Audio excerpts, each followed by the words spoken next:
Seja bem-vindo ao Bull & Bear desta semana, o último antes de uma interrupção para férias. Como sempre, são meus convidados Nuno Serafim, Miguel Gomes da Silva e também Luís Bravo. Aos três, muito bem-vindos. É um prazer tê-los comigo, como sempre. E antes de irmos, ou de vocês irem de férias, nomeadamente o Bull & Bear, vamos poder analisar ainda a situação da Grécia, os últimos desenvolvimentos depois de mais um aumento do ELA, também o leilão de Portugal e as quedas das principais commodities a nível mundial. Nuno, começando pela Grécia e começando por este cenário que temos em cima da mesa, a banca grega reabriu portas, a Bolsa continua encerrada, ninguém sabe bem por quanto tempo. A questão que eu te coloco é, e à medida que vão surgindo análises que já falam de uma espécie de Bolsa fantasma, por quanto tempo é que se pode manter uma Bolsa encerrada ou reabrindo? É possível reabri-la sob um controlo de capitais? Eu acho que é complicado, não é? Ou seja, com o controle de capitais e considerando que as bolsas são normalmente organismos ou mecanismos de transferência de preços e de transações abertos e abertos ao mundo exterior, num país ou numa economia que está debaixo de um controle de capitais, acho muito complicado haver condições para que a Bolsa reabra. Enfim, eu apontaria que, e já que o calendário é relativamente ambicioso no que diz respeito ao fecho das negociações para um terceiro programa de assistência financeira, que indica 20 de agosto como uma data que será mais próxima, ou uma data objetivo para esse acordo ser realizado, eu diria que a Bolsa aberta e em condições normais de mercado só seria possível após o programa de assistência, ou o terceiro programa de assistência, ser ratificado por parte da Grécia e dos credores.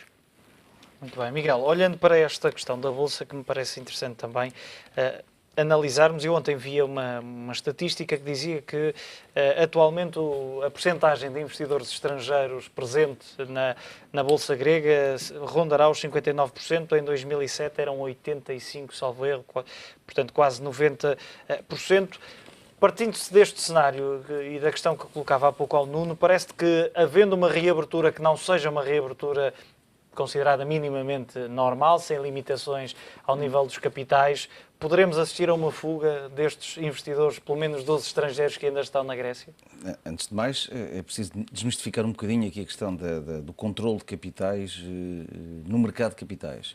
Qualquer país tem interesse em atrair capitais estrangeiros e investidores estrangeiros. Portanto, esta limitação de saída de capitais, no caso dos investidores no mercado acionista, após a Bolsa abrir, tem contornos diferentes daqueles que têm as autorizações para saída de capitais dos residentes gregos. Portanto, logo aí à partida, mas obviamente que, como é lógico, em qualquer país que tem a instabilidade que a Grécia atualmente atravessa, há uma desconfiança por parte dos investidores e há uma retração do investimento, mesmo que o número de investidores não seja menos, portanto, os tais 80% que referiste, para 50 e tal por cento em termos de número de investidores, o montante será garantidamente inferior. E depois é preciso não esquecer também que o peso da banca grega na Bolsa de Atenas é de cerca de 25%, no índice OESE, que é o mais abrangente. 25%, estamos a falar de 5 bancos do top 10 das maiores capitalizações bolsistas de Atenas. Com a situação que os bancos gregos atravessam de necessidade de capitalização, prevê-se que os acionistas tenham o mesmo infeliz destino que tiveram os acionistas do Banco Espírito Santo, ou seja, são os primeiros a acomodar as perdas e não sei se haverá margem para poderem ainda ter algum valor nas suas ações. Portanto, estes 25%, uma conta muito simples, se quisermos fazer, pelo menos 20% provavelmente vai haver de perdas na reabertura da Bolsa. Aliás, o índice poderá retrair cerca de 20%. Adicionalmente, as outras empresas, obviamente, que estão numa situação complicada, até porque a economia grega está asfixiada. Há empresas que têm dificuldades em funcionar porque não conseguem pagar aos seus fornecedores. Portanto, vai ser uma abertura conturbada. A Grécia, até dia 20, tem que pagar novamente, 20 de agosto, tem que pagar novamente ao Banco Central Europeu cerca de 3,2 mil milhões de euros. O que atualmente se prevê é que possa haver um segundo bridge loan, um segundo empréstimo ponte, provavelmente não de 7 bis como o primeiro, se calhar de 4 ou 5 bis, para que o BCE, isto se até 18 de agosto não ficar concluído o terceiro bailout, que tem que ir a alguns parlamentos na Europa. Portanto, o cenário é, apesar de melhor do que há em 26 de junho, quando foi anunciado o referendo, apesar de melhor, menos pessimista, é ainda um pouco incerto e levanta aqui ainda algumas desconfianças. Muito bem, Luís, e olhando para a Bolsa grega e olhando para, e que de resto continua fechada já há cerca de um mês, mas se pensarmos no seu valor total e assistimos a isso também, por exemplo, em relação ao PSI 20, com alguns dos pesos pesados, e há pouco o Miguel falou da questão dos acionistas do BES, com o desaparecimento do BES, com a questão da própria Espírito Santo Financial Group, da desvalorização fortíssima da PT, mas a Bolsa grega, eu ontem estava a ver esse mesmo estudo, corresponde no seu todo ao valor de um banco italiano, Unicredit. É atualmente o valor, a capitalização bolsista de todas as cotadas no índice ASE. À data de 26 de, à data de 26 de junho.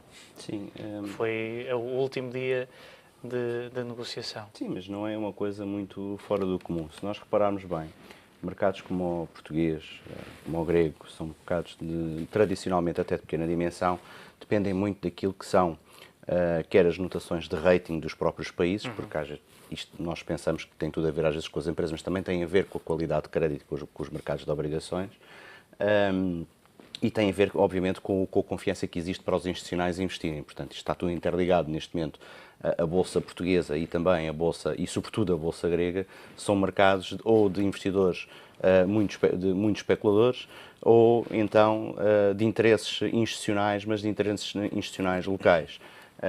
Por isso, quando se fala um pouco aqui da Bolsa de Atenas estar fechada e olhamos para a agenda que existe pela frente, existem muito poucas razões também para nós sentirmos que os institucionais iriam nos seus comitês de investimento exercer interesses sobre posições de empresas gregas, quando temos pela frente um verão verdadeiramente quente, com uma agenda que vai incluir um dos pontos mais quentes que tem a ver com a recapitalização da banca. Portanto, eu julgo que, não havendo aqui nenhum catalisador para novas entradas de capitais, aliás, se houverem, muito provavelmente até são capazes de vir por ações oficiais, digamos, por organismos semi-públicos, não é? Estamos a falar das organizações europeias.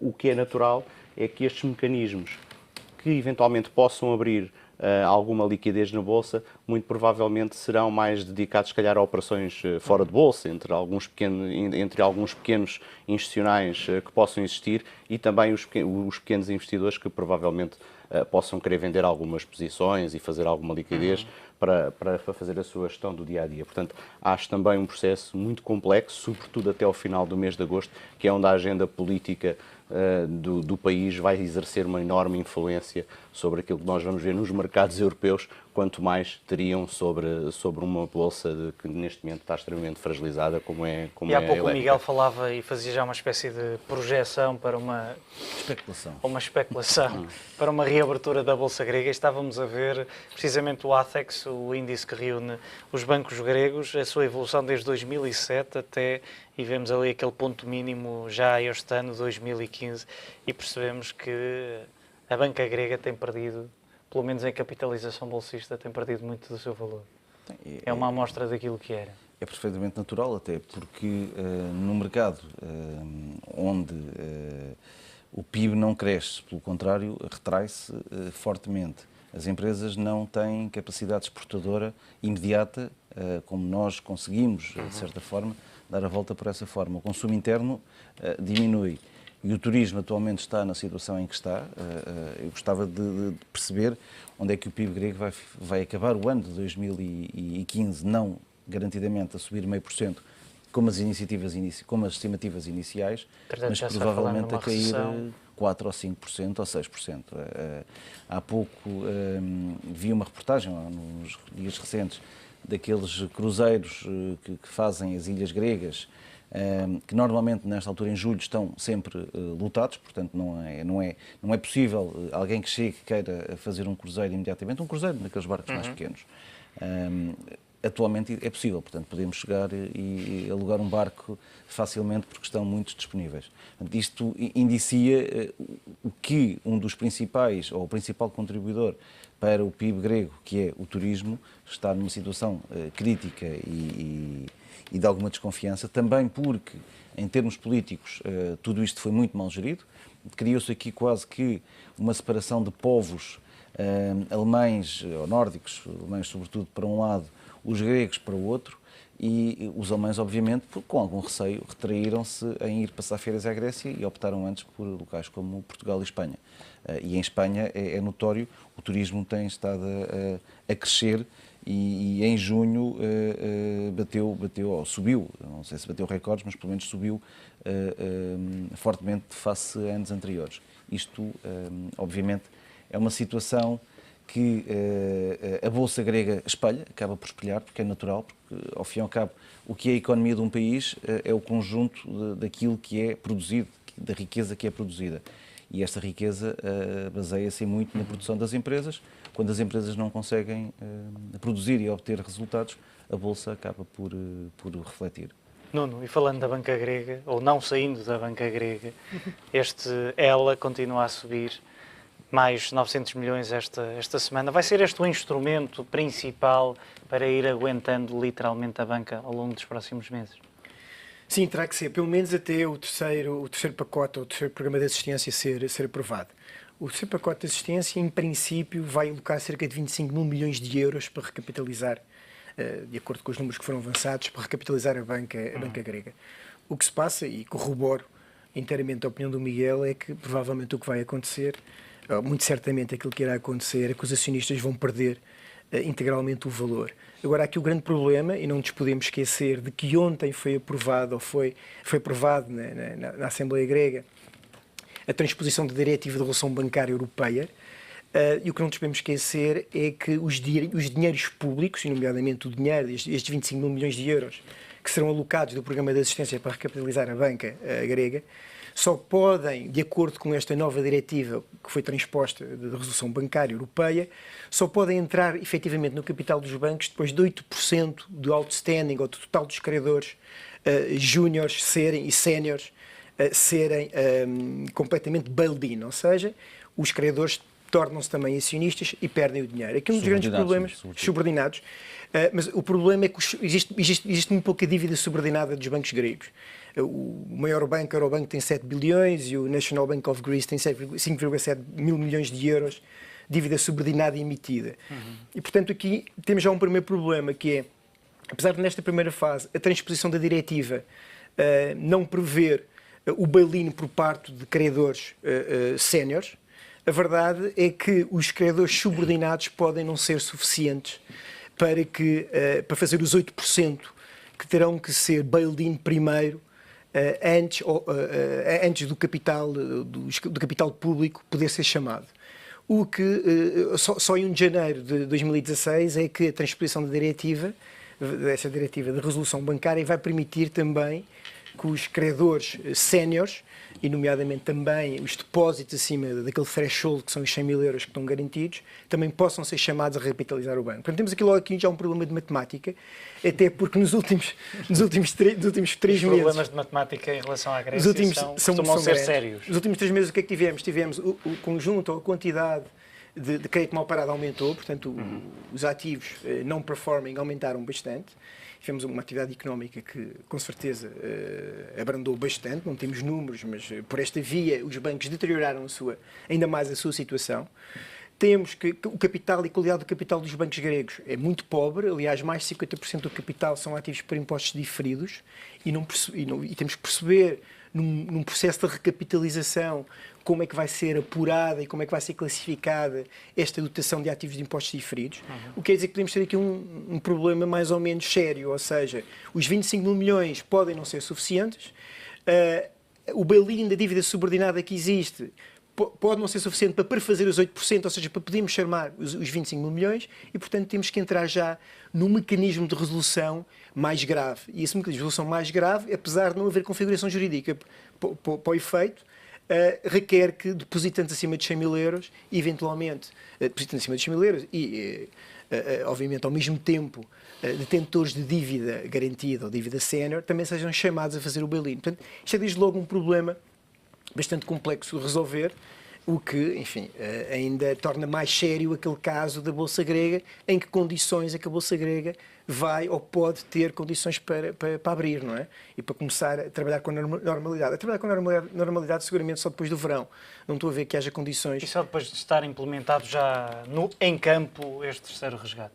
E só depois de estar implementado o terceiro resgate e sabermos mais detalhes sobre o processo de recapitalização e de facto como é que vai ser apurada, fim deste período de 1 mês ou 2 meses de completo impasse, como é que está a situação dos bancos, como é que está a liquidez dos bancos e como é que está o assessment de capital dos bancos, que porventura, de certeza absoluta, se deteriorou bastante, porque ele já era frágil no seu ponto de partida, não é?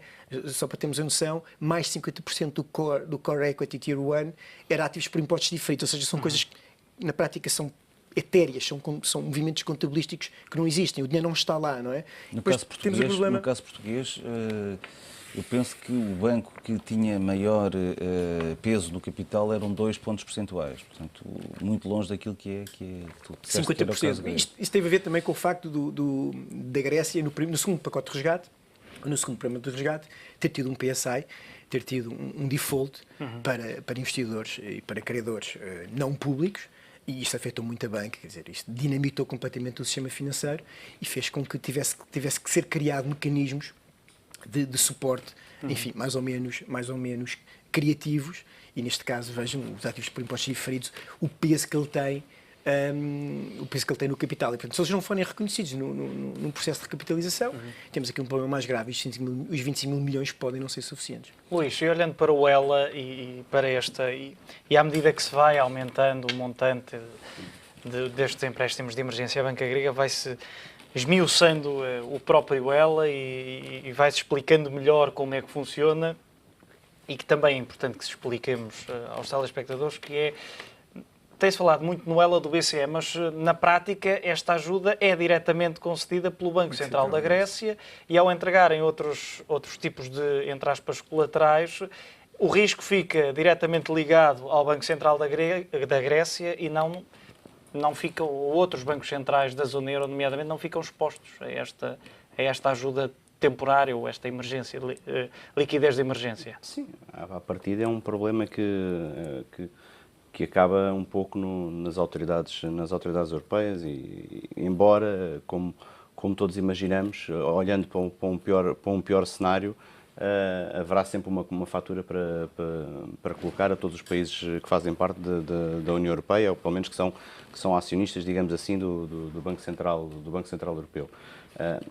Já não é novo, eu acho que a Grécia o setor bancário da Grécia tem neste momento uma elevadíssima dependência em termos de liquidez do BCE, portanto, era de facto aquilo que, se estivermos a falar de um setor bancário ligado à máquina, e para explicar em termos simples, tudo depende desta linha do ELA, por cada 100 euros que um depositante tira do multibanco, em termos grossos, esses 100 euros têm que ser repostos através desta linha. E em termos líquidos, aquilo que tem sido é que estes 900 milhões, e na última semana foram essas as contas que se fizeram, dá literalmente para 8, 9 dias.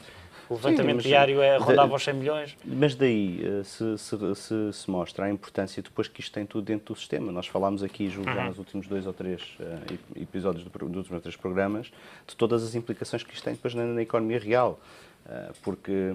é como, já não sei quem é que deu esse exemplo, mas quando temos fornecedores a chegarem com bens alimentares aos portos, que depois os grandes grossistas nacionais querem levantar com garantias bancárias que depois não existem, não são passadas, porque existe contingências de capitais, e isso depois tudo reflete-se na falta de produtos nas prateleiras para os consumidores e para as famílias. Estamos efetivamente a falar de um engasgo do sistema financeiro que é efetivamente visto na economia real.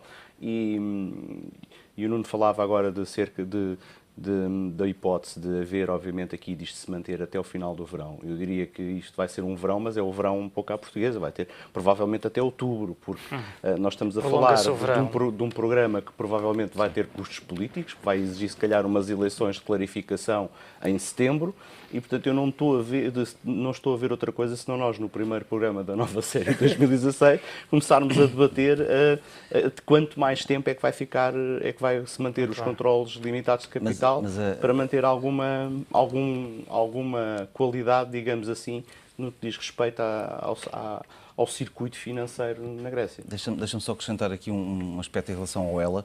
O ELA está preparado para assistência de emergência aos bancos da zona euro. Até 500 milhões de euros, o próprio banco local, neste caso o Banco Central da Grécia, pode sozinho decidir pôr e dispor sem uma autorização superior. A partir dos 2 bis é necessário reunir o Colégio de Governadores do Banco Central Europeu. Portanto, é verdade sim que o ELA em si é algo que está na esfera do Banco Central Nacional. No entanto, quando a dimensão é esta que atualmente assistimos, que é superior ao resgate, existe, sim, por parte do Banco Central Nacional, neste caso da Grécia, uma responsabilidade pela aceitação dos ativos que faz. Portanto, o escrutínio dos ativos é feito pelo Banco Central da Grécia, mas todo o processo de aprovação e decisão é do Banco Central Europeu. Logo, há uma responsabilidade também por parte de todos os bancos nacionais, até porque o Banco Central da Grécia, por si, sozinho, não tem capacidade sequer para... Miguel, e uma pergunta que é inevitável, esta emissão de dívida de Portugal há 22 anos, o timing foi perfeito, podemos dizer, para marcar definitivamente aquela frase que ouvimos há vários anos e que tem sido repetida consecutivamente, que é Portugal é diferente da Grécia. Portugal é claramente diferente da Grécia, não vale a pena repetirmos mais os argumentos e nem sequer são os que o Governo aponta. Portanto, em termos técnicos, Portugal não tem o nível de dívida que a Grécia tem, não tem o problema em termos de desemprego que a Grécia tem, são grandes mas não são da mesma dimensão, e não tem o problema de déficit que a Grécia tem. Nós, além de, e se calhar neste contexto acaba por ser o mais importante, não tem o problema de confiança que a Grécia tem. Foi uma decisão inteligente esta de lançar o leilão esta semana, antes de férias e depois da resolução, entre aspas, da crise grega, antes que as coisas piorem. Vamos aproveitar esta janela e emitir a 20 anos, a 22 anos, a uma taxa de 3,5%, que é interessante para este período. E, sobretudo, devido à procura que houve, não só o Governo, portanto, neste caso o IGCP, emitiu os 1.000 milhões a 1,2 mil milhões que pretendia, como foi além disso... O intervalo máximo era 1.250 e foi aos 1.500. E foi aos 1.500. Os 1.500 é uma taxa muito simpática, ainda assim inferior àquela taxa que tinha emitido nos 5 anos no último ano. Estamos a falar de 3,5%. Um pouco acima, nos 22 anos, e estamos nesta altura a ver o quadro no ar e no mercado secundário de dívida há 10 anos. A Grécia está a pagar quase 12% e, portanto, uma diferença muito grande em relação àquilo que Portugal, e estamos a ver há 2 anos, 2,5%, mas ainda assim há 22 anos, que é isso que estamos a analisar, Nuno, 3,5% é um valor... Era arriscado nesta altura. E é uma questão que se coloca porque ontem falava com algumas pessoas que me diziam se calhar ainda era muito... Correu bem, mas se calhar ainda foi muito colado a esta situação da Grécia, ainda não está totalmente resolvido. Havia a votação no mesmo dia no Parlamento das medidas contidas no terceiro resgate. Sim, foi arriscado, mas quer dizer, o mercado começou a descontar de forma favorável os acontecimentos na Grécia. Já desde há 2 semanas e, portanto, o timing acabou por ser perfeito, mas embora é sempre um risco nestas condições irmos ao mercado, mas a verdade é que se olharmos para várias vertentes de análise dos mercados financeiros, vimos que a volatilidade baixou tremendamente, dos mercados acionistas, o risco de crédito baixou, ou seja, os spreads também da periferia também caiu, ainda não caiu para os valores mínimos, como é óbvio, e provavelmente durante o verão também não irá fazê-lo, mas, portanto, o Tesouro Português aproveitou para colocar, até para colocar acima do que aquilo que estava previsto, na eventualidade, enfim, durante o verão, na reentraria, as coisas não estarem tão pacificadas como à primeira vista podemos pensar, e existem condições para que alguns dos riscos que estão latentes sobre os mercados e sobre as economias sejam mais visíveis após setembro. Temos desde logo, enfim, esta história do reperfilamento ou da restauração da dívida grega, provavelmente é um tema que vai se debater ainda antes, vai-se debater de forma muito intensamente, ainda antes do terceiro ou da primeira revisão após o programa de assistência. Isto porque, basicamente por duas razões: a deterioração das condições económicas na Grécia é algo que continua a ser um ponto de interrogação, e não sabemos como é que isso vai agravar, nomeadamente isto que já falámos, a capacidade do sistema financeiro e do programa de recapitalização dos bancos ser suficiente para acalmar o mercado. Portanto, ao nível dos dados macroeconómicos e da forma como a economia grega vai resistir e vai se comportar após o programa de assistência, e durante estes meses todos em que a economia esteve praticamente inativa, portanto, não sabemos de que forma é que isso poderá acelerar ou não as discussões, ainda antes de uma primeira revisão do terceiro programa de assistência, não poderá acelerar a discussão sobre o debt relief da Grécia, portanto, sobre a restauração da dívida, ao fim e ao cabo. Se associarmos esta deterioração económica a problemas políticos do Syriza, vimos que o pacote que passou ontem já foi um pacote que teve menos aprovação, ou pelo menos teve mais detratores dentro do próprio Syriza, e, portanto, em termos políticos, votação favorável do ex-ministro das Finanças. É verdade. Mas o que não sabemos é se, enfim, como é que vai estar a Grécia em termos políticos, é governável ou não é governável, e, portanto, neste momento, quando estamos a negociar um programa de assistência, e partindo do pressuposto, e está tudo alinhado nesse sentido, que as coisas vão correr favoravelmente, até pelo menos chegarmos ao período de negociação, não sabemos em termos políticos qual vai ser o ambiente na Grécia. E também não interessa nada, mas mesmo nada, aos credores que tão dificilmente chegaram a um princípio de acordo, porque tivemos um princípio de acordo com a Grécia, mudar agora novamente de cor política, não é? Portanto, não sabemos o que é que poderá acontecer, é uma autêntica bomba relógio. Falta de estabilidade. E, portanto, temos O Citi hoje publicou um research, que data de hoje precisamente, em que diz que porque é que, e elenca as razões, porque é que o terceiro bailout na Grécia vai eventualmente falhar. E depois há uma série Existem muitas razões. Se juntarmos a isso a subida de taxas da Reserva Federal, que não está completamente descontada nos futuros da Fed Funds, se nos juntarmos a isso também eleições em Espanha e Portugal, portanto, temos muitos acontecimentos, e a confirmação do abrandamento da China, temos muitos acontecimentos que nos esperam e podem fazer aumentar a volatilidade durante o período da rentrée. Dito isto, acho que foi um timing perfeito para Portugal colocar, e para colocar acima daquilo que era suposto. Luís, para fecharmos este tema, também te parece que é importante distinguir Portugal da Grécia, e olhando para este leilão, ainda assim também foi uma notícia os dados do rácio da dívida sobre o PIB, também conhecidos esta semana. Víamos há pouco, a dívida portuguesa é a terceira mais elevada em toda a zona euro, a seguir à frente só a Grécia e a Itália, nos quase 130% do PIB. Ainda assim há esta sombra, esta nuvem a pairar. Eu acho, e olhando aqui um bocadinho para trás, assim, o problema de Portugal nunca foi o cumprimento das metas, nem efetivamente a implementação do programa. Isso aconteceu sempre bem, e o Tesouro sempre teve capacidade para entrar bem no mercado. Também não é por isso que a Ministra das Finanças também vem de onde vem, e, portanto, essa escola provavelmente trouxe alguma vantagem para Portugal. O grande risco que Portugal tem é efetivamente surgir de forma acentuada um risco de redenominação do euro, ou seja, o receio que os investidores nacionais e internacionais têm, um receio de ter dinheiro em ativos que sejam denominados nesta moeda. E isso pode reacender-se depois de ter sido aberta a caixa de Pandora de que esteve à mesa à saída de um país membro, não é? E isso significa que, a par desta negociação do resgate da Grécia, vai ter que ser negociada uma resposta europeia no sentido de atingir maior integração. Eu penso que os próximos 2 meses têm que ser muito acéleres, não apenas na negociação do terceiro resgate da Grécia, mas também numa resposta europeia ao nível em termos de dimensão, àquilo que foi a criação do sistema da União Bancária. Rapidamente, que já ultrapassamos muito o sobre as tempo. curiosidades. Na realidade já existe uma segunda moeda, pelo menos nas estâncias balneares na Grécia a circular, que é o lev búlgaro.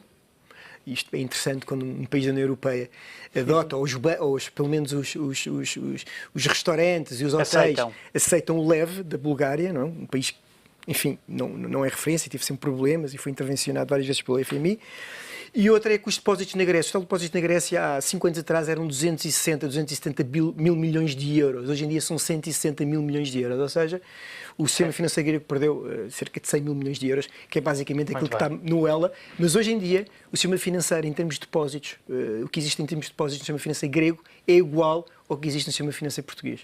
Muito bem, estão feitas estas e contadas estas curiosidades. A altura para um curtíssimo intervalo.